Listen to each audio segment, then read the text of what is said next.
On September 10th, 2025, the American political world was shaken by the killing of Charlie Kirk, a conservative activist who had built his reputation as the founder of Turning Point USA. Kirk, just 31 years old, was shot while delivering a speech at Utah Valley University in Orem, Utah. What began as an ordinary campus event turned into a national tragedy that raised questions about the toxic intersection of politics, online extremism, and real-world violence. Kirk had spent much of the last decade becoming a household name in conservative media. Born in 1993 in Arlington Heights, Illinois, he founded Turning Point USA at just 18 years old, transforming it into a powerful student organization that promoted conservative values on college campuses. To his supporters, he was a fearless defender of free speech and American values. To his critics, he was a provocateur who thrived on culture war battles. That dual reputation made him both admired and reviled, and it is within that tension that investigators now search for answers about what led to his assassination. Before we begin, make sure you're subscribed and following this series.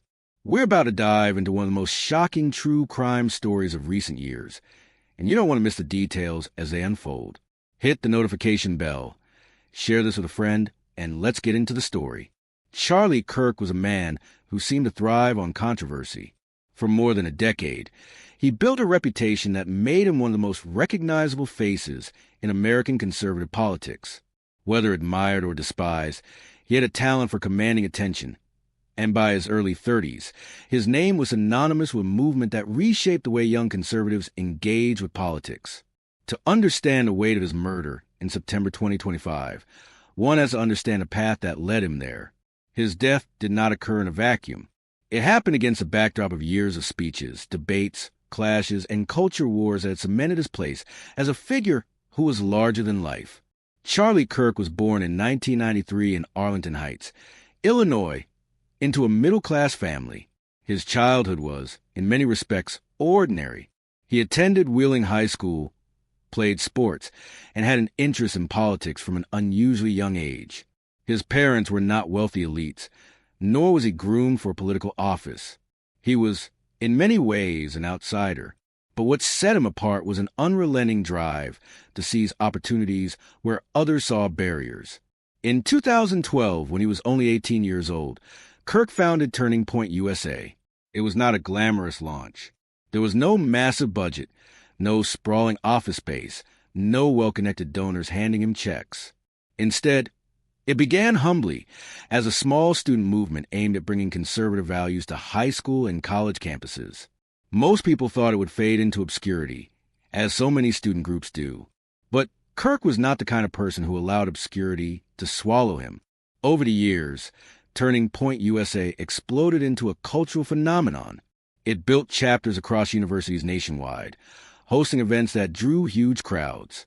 For young conservatives who often felt silenced or outnumbered on liberal-leaning campuses, Turning Point provided a voice, and Kirk positioned himself as their general. His speeches were often fiery, direct, and unapologetic, sparking both passionate support and equally passionate opposition. By the mid-2010s, Kirk had become a fixture on television, radio, and podcasts. He debated critics, sparred with professors, and cultivated a reputation as a relentless defender of free speech and conservative principles. Supporters praised his courage, claiming he was willing to say what many others were too afraid to. Detractors, however, saw him as a provocateur, someone who thrived on stirring division. This dual reputation followed him everywhere. If you admired him, you saw him as a bold truth-teller. If you despised him, you saw him as a dangerous manipulator. Very few people were neutral. Charlie Kirk inspired emotions at the extremes, and it was this polarization that ultimately shaped the context of his final days.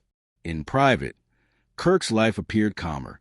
He married Erica France in 2021, a Christian activist who shared his worldview and public life.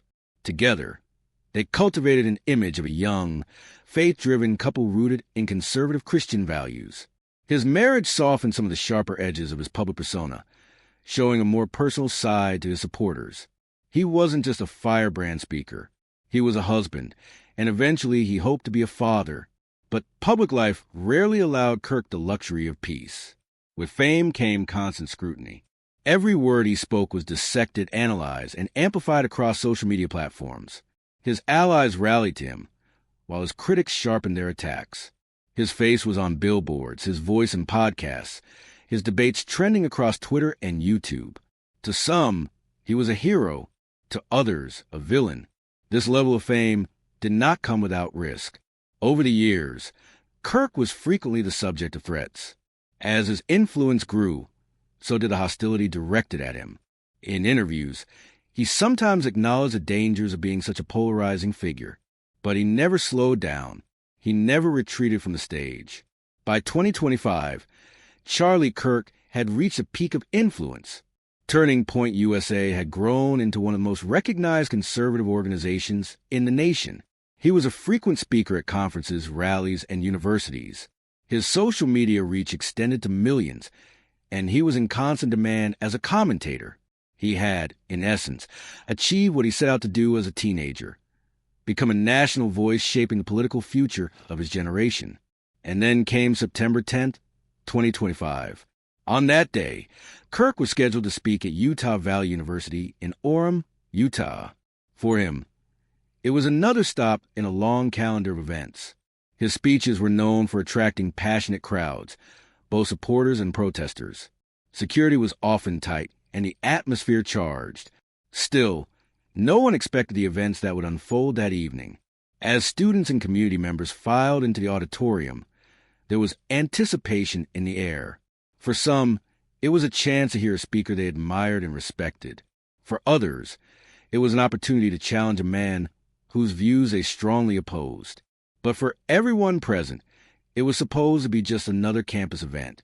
The energy inside the hall was palpable. Kirk was comfortable in such settings. He had spoken to countless crowds like this before, facing jeers and applause in equal measure. He knew how to handle hecklers, how to fire up his base, and how to leave an audience talking long after he stepped off stage. What no one realized was that this would be the last speech Charlie Kirk would ever deliver. The tragedy of that night would send shockwaves across the nation, rippling far beyond Utah Valley University. It would dominate headlines, spark debates about the safety of public figures, and ignite discussions about the cost of polarization in America. But before the chaos of the gunfire, before the sirens and the panic, before the loss became real, there was simply a man walking onto a stage, a man whose life had been defined by controversy, courage, and confrontation. Charlie Kirk's story had always been dramatic. His rise to prominence was meteoric, his presence electrifying, his reputation polarizing. In many ways, the arc of his life seemed destined for intensity. Yet even those who knew him best could never have predicted that his story would end not with retirement, not with fading influence, but with violence. The killing of Charlie Kirk did not just end the life of a man. It shattered a movement. It scarred a family, and it forced a nation to confront uncomfortable truths about its political climate. And to understand how it happened, we must look closely at the events of that day in Utah, when a rising star of American politics faced the unthinkable. That story begins with the sound of a single gunshot echoing through a university hall. Before we continue, don't forget to subscribe and follow this series. This story is unfolding across multiple parts, and you won't want to miss a single detail as we uncover what happened, why it happened, and the aftermath that shook an entire nation. Share this with someone who follows true crime, and let's return to the night of September 10th, 2025.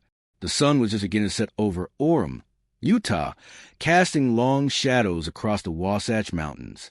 Utah Valley University, nestled at the foot of those peaks, was alive with anticipation. For weeks, posters had announced that Charlie Kirk would be speaking on campus, and the buzz had only grown louder as the day approached. His appearances were rarely quiet affairs. Supporters came eager to hear his words, while critics arrived ready to voice their opposition. That mix created an atmosphere that was electric, tense, and unpredictable. Inside the Sorensen Center, rows of chairs were filled with students, faculty, and members of the community. Some clutched Turning Point USA pamphlets, eager for a chance to meet the man whose organization had shaped their college experience. Others sat with folded arms, waiting for the opportunity to challenge him during the Q&A session that usually followed his lectures. Security personnel were stationed at the doors and scattered throughout the hall, scanning the crowd with practiced eyes. For them, this was routine. Kirk attracted strong emotions, and security had long since learned to prepare for the unexpected. Charlie Kirk arrived through a back entrance, as was his custom. He was calm, focused, and confident. For him, this was just another stop on a long speaking tour, another chance to engage with young conservatives and spar with opponents. He thrived on the stage, and the stage always seemed to welcome him, with his notes in hand. He waited backstage as an announcer introduced him to the crowd. When his name was called, the room erupted in a mixture of cheers and boos. It was a familiar sound to him. He walked out with a measured stride, waving briefly to the audience before taking his place at the podium. His presence commanded attention. The noise quieted and the speech began. Kirk started with what his audiences had come to expect. A blend of humor, sharp criticism of liberal policies, and appeals to free speech. Supporters clapped and laughed at his jabs, while detractors shook their heads, waiting for their moment. But even those who disagreed couldn't deny the intensity of his delivery. He had perfected his craft. For more than a decade, this was where he belonged, in front of a microphone under bright lights, shaping the thoughts and emotions of a crowd. As the first half hour unfolded, the atmosphere remained charged but manageable. Security noted the usual exchanges between audience members. Nothing unusual. Outside the building, a group of protesters had gathered, their chants echoing faintly through the glass walls. Inside, however, the event was proceeding smoothly. And then, in an instant, everything changed. Witnesses would later recall the sound of a single sharp crack, a noise that first confused the crowd. Some thought it was a microphone malfunction or a balloon popping. But then came the screams.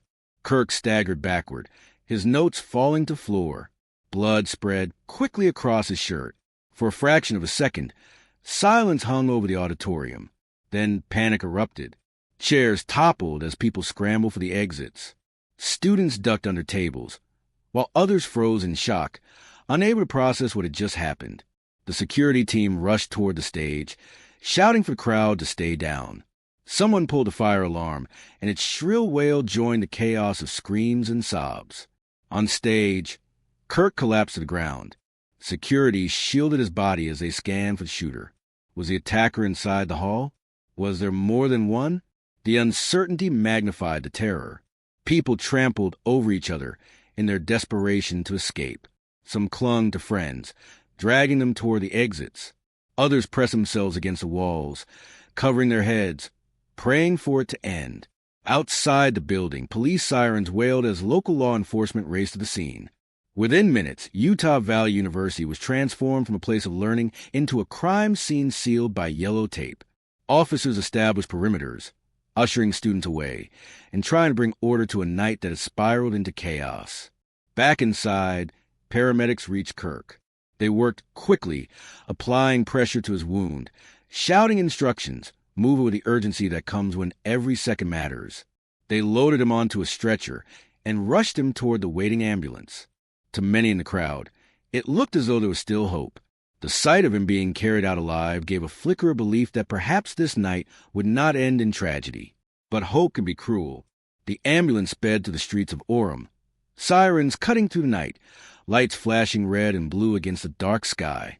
Doctors and nurses at the nearest hospital prepared frantically for his arrival. Yet the damage was catastrophic. Despite every effort, despite the technology, the skill, and the determination, Charlie Kirk could not be saved. Word of his death spread first in whispers, then in announcements, then in headlines. The man who had once been introduced to crowds with cheers and boos was now described in past tense. Charlie Kirk was gone, taken not by illness or accident, but by violence. Back at the university, disbelief gripped those who had been inside the hall. Some cried openly, their tears staining the sidewalks as they recounted the horror. Others stood in stunned silence, their faces pale, their minds replaying the moment again and again. The students who had come to hear a lecture left, carrying the weight of trauma they would never forget. The news reverberated across the nation almost instantly. Social media platforms lit up with shock, anger, and grief. Supporters mourned the loss of a man they saw as a leader, a warrior for their cause. Critics, even those who had fiercely opposed him, expressed sorrow that political conflict had crossed the line into bloodshed. In the polarized landscape of American politics, reactions varied, but the gravity of the event was undeniable. A man had been killed on stage, in front of an audience, during a speech at a university. It was not just a tragedy. It was a national crisis. Law enforcement agencies, from local police to the FBI, mobilized quickly. They sealed off the auditorium, collected shell casings, interviewed witnesses, and began the painstaking process of piecing together what had happened. Somewhere out there was a shooter, someone who had turned a night of words into a night of violence. That person had to be found. In the hours that followed, officials released their first public statements. They urged calm, promised justice, and assured the public that the investigation was moving forward. But behind those statements was a sense of urgency and fear. A high-profile political figure had been assassinated, and the killer was still at large. For Erica Kirk, Charlie's wife, the night was a nightmare beyond comprehension. Just hours earlier, she had spoken with her husband about his schedule, about their plans for a weekend, about the ordinary details of life. Now she was a widow. Her grief was raw, her loss immeasurable. For Turning Point USA, the organization Kirk had built from scratch, the killing was more than the loss of a founder. It was a shattering of its identity. The man who had embodied its mission, who had carried it from obscurity into national prominence, was gone. In his absence, questions loomed about its future, about whether the movement could survive without the man who had been its driving force. As dawn broke the next morning, America awoke to headlines that seemed surreal. Charlie Kirk, just 31 years old, had been shot dead while speaking at a university. The image of him collapsing on stage replayed endlessly on news channels, searing itself into collective memory of a nation. The search for the killer was underway. Investigators were following leads, analyzing footage, and tracking movements. The world wanted answers. Who pulled the trigger? Why did they do it? And how had they managed to strike at the heart of an event so heavily watched and guarded? The killing of Charlie Kirk had transformed from a campus tragedy into a nationwide manhunt. The next chapter of this story would not just recount the crime.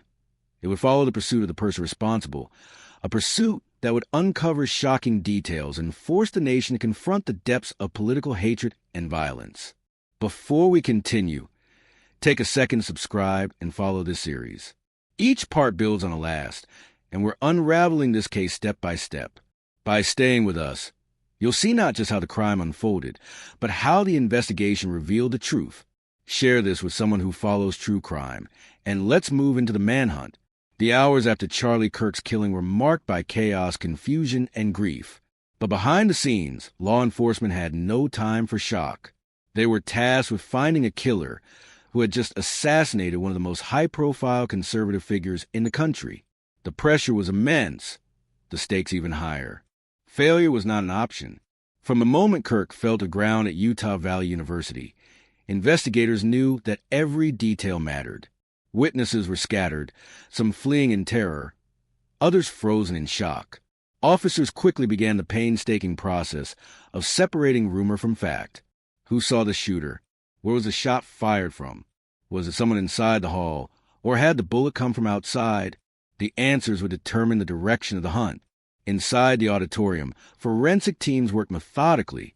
They collected the spent shell casing, marked blood patterns, and examined the trajectory of the bullet. The stage, once a place for speeches, was now a crime scene under bright investigative lights. Nothing was left untouched. Every angle, every mark, every object could be a clue. Eyewitness accounts painted a picture that was both helpful and frustrating. Some swore they saw a man near the back of the hall, raising what looked like a gun. Others insisted the shot came from the side. A few said they thought it was from outside a window. In the panic and confusion, memories blurred, details shifted, and certainty was rare. Investigators had to sift through contradictions and focus on consistencies. One detail stood out. Several witnesses remembered a young man in a dark hoodie who had entered the building shortly before the event began. He was quiet, kept to himself, and seemed agitated. After the shot rang out, he was gone. No one saw him leave. No one knew where he went. That description became the starting point. Police scoured security camera footage from around the university. Cameras in the lobby showed him walking in, his face partially obscured by the hood. Cameras outside showed him arriving alone, carrying a backpack. Minutes after the shooting, another camera captured him slipping out a side exit, disappearing into the night. The FBI was called in almost immediately. The killing of a nationally recognized political figure fell squarely under their jurisdiction. Within hours, their agents were on the ground in Utah, coordinating with local law enforcement. They obtained additional footage, not just from the university, but from nearby businesses, traffic cameras, and private security systems. Piece by piece, they began reconstructing the suspect's movements. It didn't take long before the blurry images solidified into a clear identity. The man in the hoodie was tracked to a nearby street, where he entered a black sedan parked several blocks away. The license plate was partially visible. Investigators enhanced the image, cross-referenced it with local DMV records, and narrowed it down. The car was registered to a 22-year-old named Tyler Robinson. The name was not familiar to the public, but to investigators, it quickly became their focus. Robinson was a resident of Provo, Utah, just a short drive from a university. He had no prior criminal record of violence, but online his presence told a different story. Social media posts revealed anger, frustration, and a fixation on political figures. He had written bitter messages about public speakers, about the state of the country, about feeling unheard and powerless. In the days leading up to the shooting, his posts grew darker, more erratic. Armed with this information, law enforcement moved fast. They obtained warrants, searched his online accounts, and quietly put his home under surveillance. The fear was that Robinson, having already carried out one act of violence, might be planning another. Time was critical. 2 days after the killing, the FBI released surveillance images of the suspect to public. The blurry stills showed the hooded figure moving through the university halls. They asked anyone with information to come forward. The strategy worked. Calls flooded in. Some recognized Robinson from the images, others from the car. The pieces were falling into place. On the evening of September 12, 2025, authorities closed in. Robinson was spotted near his apartment complex, carrying the same black backpack seen on video the night of the shooting. Agents surrounded the area, cutting off exits, and moved in with precision. Robinson was taken into custody without a shootout, subdued, and handcuffed before he could resist. Inside his backpack, investigators found the weapon believed to have been used in the shooting. Ballistics tests later confirmed it matched the shell casing from the auditorium. The evidence was damning. Robinson was charged with the murder of Charlie Kirk, and the manhunt that had gripped the nation came to an end. For the public, the arrest was a moment of both relief and horror. Relief that the killer was no longer on the streets, but horror at the realization of who he was. A young man, barely into adulthood, who had chosen to end a life in such a brutal and public way. The arrest sparked new questions. Why Robinson? What pushed him from anger into action? Was he part of a larger group, or was he acting alone? The investigation was far from over. But for the first time since the night of September 10th, there was a sense that justice might be possible. The details of Robinson's background slowly began to surface. He was described by neighbors as quiet, withdrawn, sometimes polite, but often distant. Former classmates remembered him as intelligent but isolated. Online, however, his words painted a more troubled picture. He railed against politicians, against public figures, against institutions he believed had failed him. His fixation on Charlie Kirk seemed to grow in the months leading up to the shooting, culminating in a night that ended in tragedy.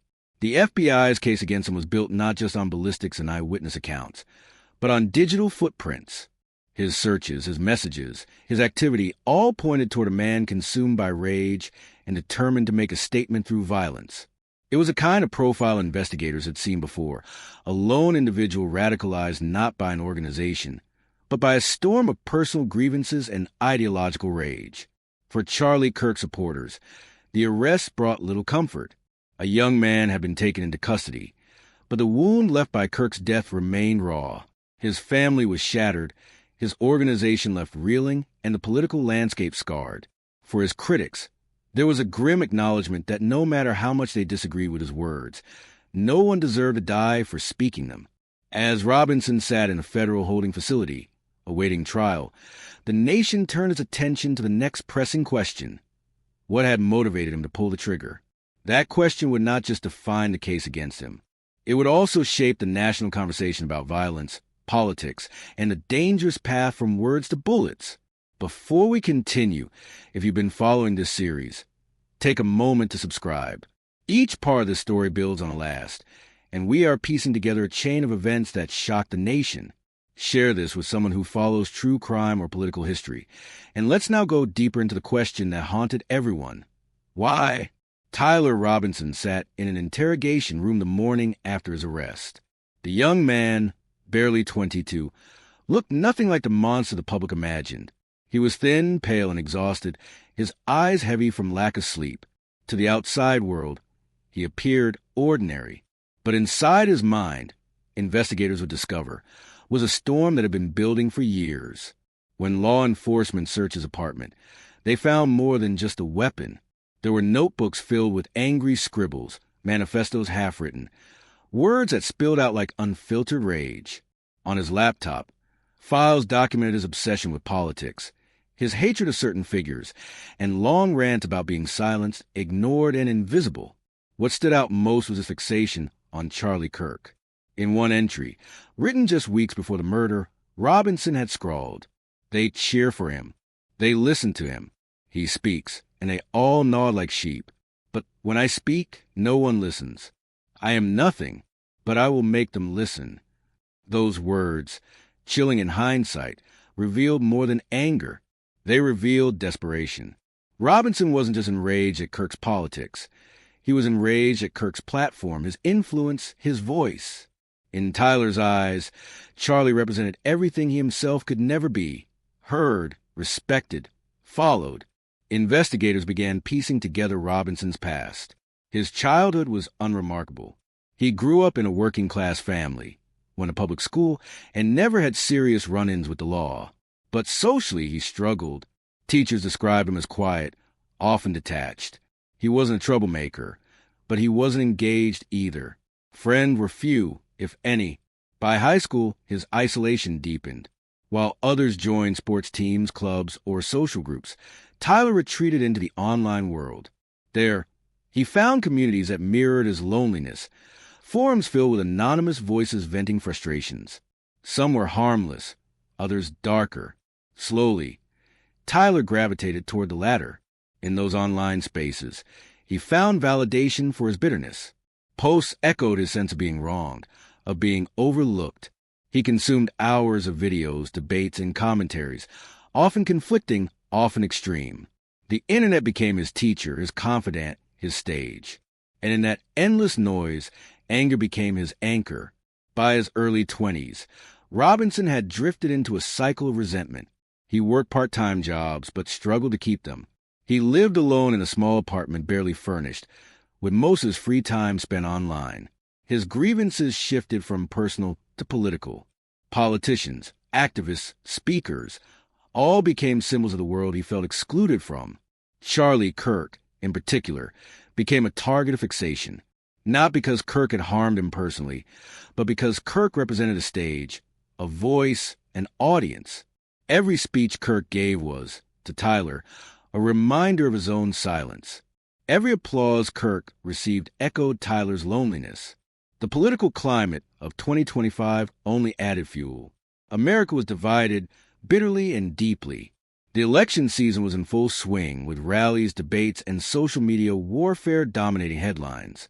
Anger was everywhere, online, on television, in the streets. Voices on both sides shouted, accused, and condemned. In this environment, someone like Tyler Robinson didn't need much to tip over the edge.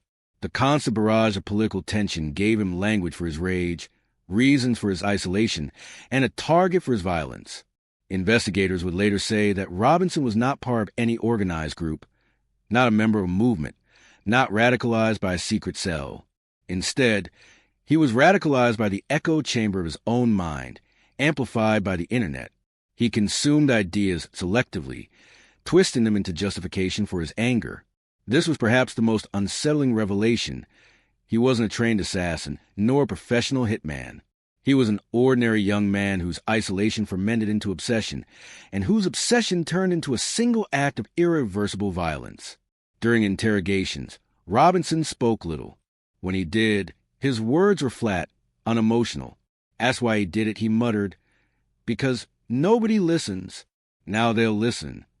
Those words sent chills through the room. To him, the murder was not just revenge. It was a statement, a way of forcing the world to acknowledge his existence.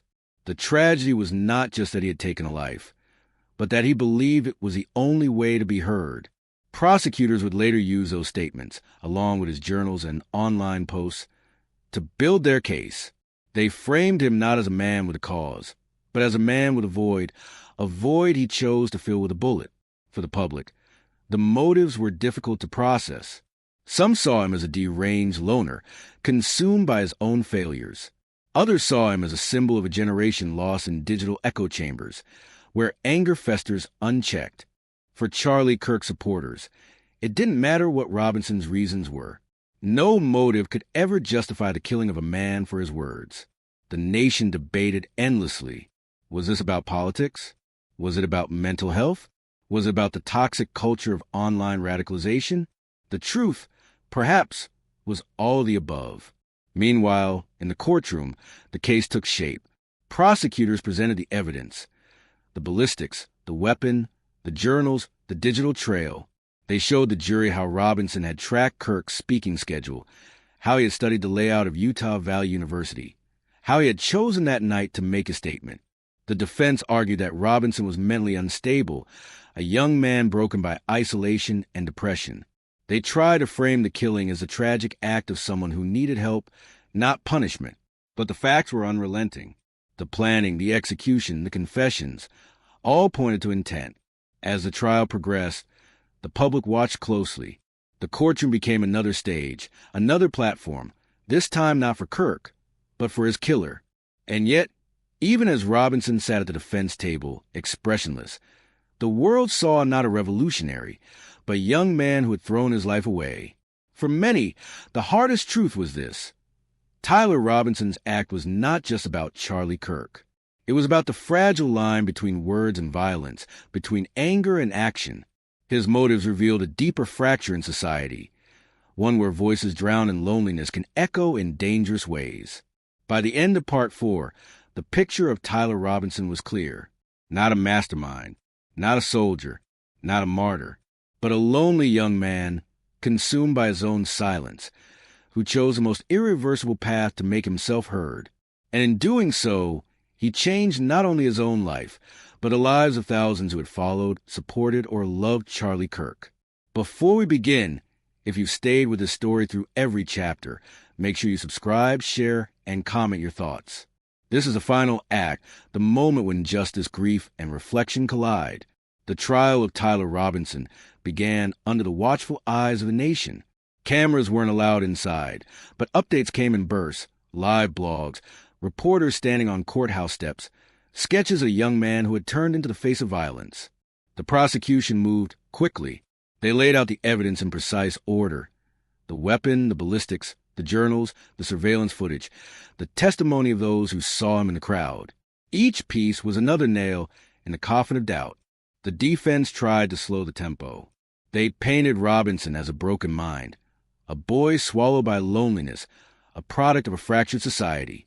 They spoke of depression, mental health, and an absence of support. But the words fell against the weight of the facts. He had planned. He had acted. And a man was dead because of it. Inside the courtroom, the air was heavy. Witnesses spoke of chaos that night at Utah Valley University. A security guard described the sound of the first shot.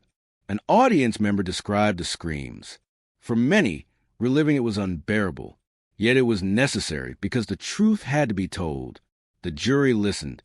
12 citizens, each carrying the burden of judgment. They watched Robinson closely.